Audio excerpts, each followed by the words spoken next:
Konnichiwa. Hello from London. And it's time for the month 6 update of my Learning Japanese project.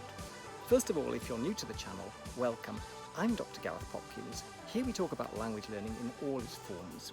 I've got tips and information about methods, interviews with inspiring language learners and movers and shakers, my own language learning projects, and vlogs from language learner events, plus a bit of travel.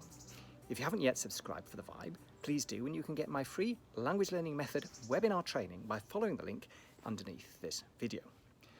Now, if you're new to the project, what it is I'm doing as much as I can to progress Japanese from zero. I started in January and I have 9 months up to the end of September when I make then my first trip to Japan in October. Now, I'm limiting myself to 30 minutes a day, and the aim was to do that 7 days a week. If I'd kept to that during month 6, June, I'd have clocked up 15 hours. Unfortunately, I actually only managed to do 11 hours, 55 minutes, and I missed 6 days. This is the first time actually so far that I haven't met the target, or indeed overshot it a little bit. The reasons were basically a lot of stuff on my plate. I was in Bratislava at the beginning for the first weekend of the month for the Polyglot Gathering, and then there was a lot of extra work to do with the launch of my German project, my self-study course, mentored self-study course in German, towards the end of the month. So life, as it were, did get in the way. Apart from that, however, I did maintain the regular focused study habit, centered on 30 minutes a day, continuing to work through the Japanese from Zero series. The course book, book 2, is the one I'm on at the moment. Now, I decided to start to work through these course books at the beginning because I think actually having a book for me provides a sort of backbone spine for the duration, and it removes the issue of overwhelm, what I'm going to be actually looking at, and chasing after the next magic material, if you like. So I think it's really good when you're starting a language to have a core resource, whether it's a printed book or an online course, something that is going to be the backbone of what you're doing. Now, my aim by the end of September is to have covered the first 3 volumes in this 5-volume course. I've actually fallen, in April I fell slightly behind where I wanted to be with Japanese from Zero, and I haven't managed to close the gap since then. In fact, I'm a unit further behind than I was at the end of the last month. So instead of being into book 3, which is where I should be now, because we're a week at least into month 7, I'm still only 2/3 of the way through book 2. And I'd got into the start of Unit 9 there by the end of month 6. Been covering some interesting new material during month 6, things like words for family members in Japanese, which is rather different from in English, with separate words, for example, for your wife, somebody else's wife, your older brother, your younger brother, separate words for all those things. Also, adjectival endings. It turns out that adjectives in the past have a different ending from in the present, for example, and there's the negative and the positive to learn for those. And then informal verb form, something which has come in lesson 9 in book 2. Up to now we've been learning the polite verb endings. Well, the informal ones used between friends, for example, and within the family are now being introduced gradually. So that's really interesting as well. Not too complicated, really, in a sense. But yeah, there are these different levels of politeness that you have to be aware of.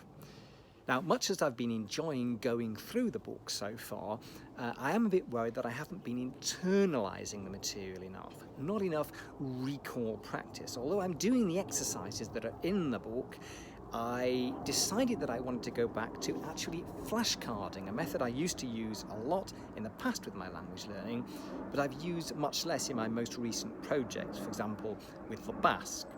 With Basque, I've relied mainly on accidental dint of repetition, if you like, rather than more conscious repetition using a flashcard system or something like the gold list method.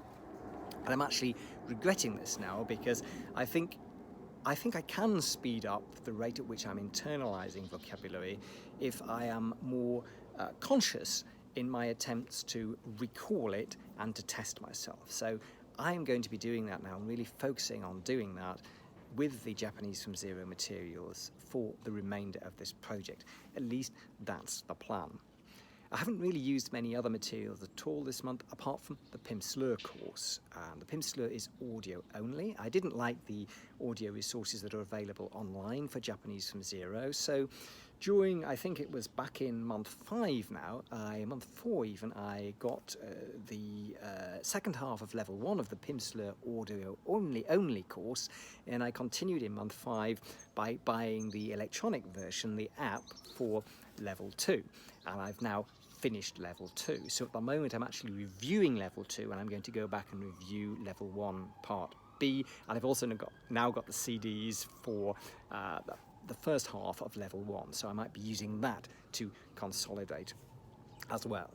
Of course, there's lots more I could be doing. I haven't started with speaking practice yet, working online with a language exchange partner or a teacher. I could be using all sorts of video materials that are available online free through YouTube, for example, or from the Japanese broadcasters, or on Netflix.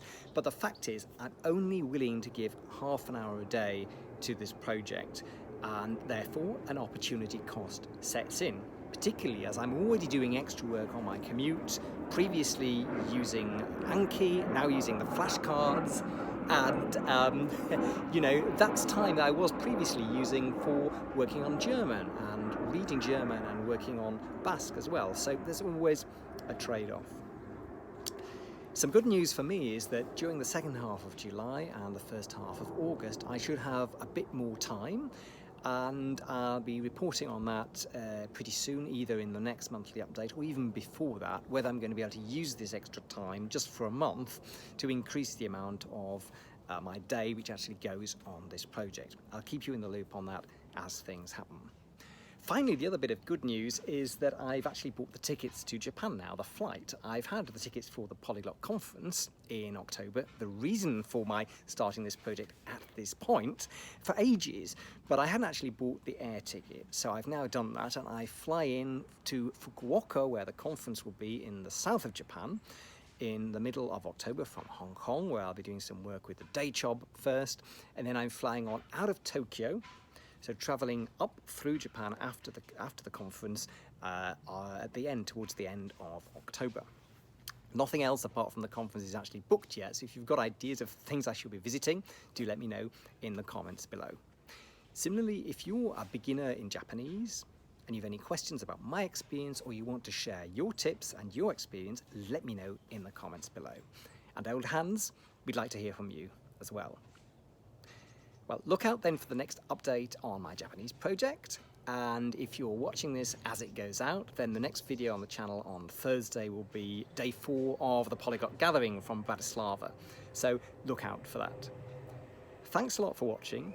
Don't forget to subscribe for the vibe, throw me a thumbs up, tickle that bell, and share your fare. See you soon.